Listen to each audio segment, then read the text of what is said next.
I believe the public is smart enough to know what the efforts of this present administration has produced, and the public is smart enough to know what was in train prior to the election. Following the release of the fiscal performance for the first 6 months of 2021-2022, which revealed a 50% rise in revenue, FNM leader Michael Pintard says this is another instance of the New Day government taking credit for work done by the previous administration. The report revealed a $465 million increase in revenue and a fiscal deficit decrease by $467 million. The report covers the period of July to December 2021. It is unfortunate that the government seeks to take credit for work that had already been completed or was in train.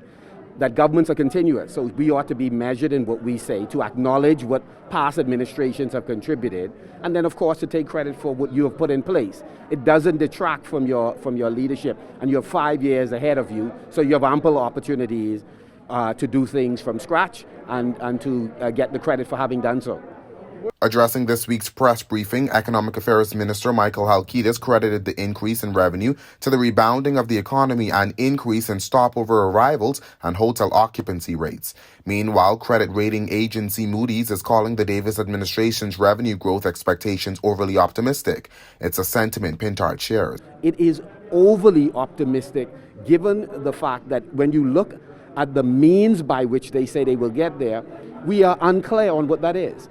And that is precisely why we believe that the government intends to raise taxes, or by stealth, they intend to dramatically increase fees in order to hit those projections. And even then, they will only come close. Moody's also noted that if the government's efforts to improve revenue collection efficiency failed to meet the mark, it could result in a tax increase. Pintard also reiterated his view that the government failed to produce the fiscal strategy report, which is required by law. They are required by law to provide the fiscal strategy report to the House of Assembly for debate.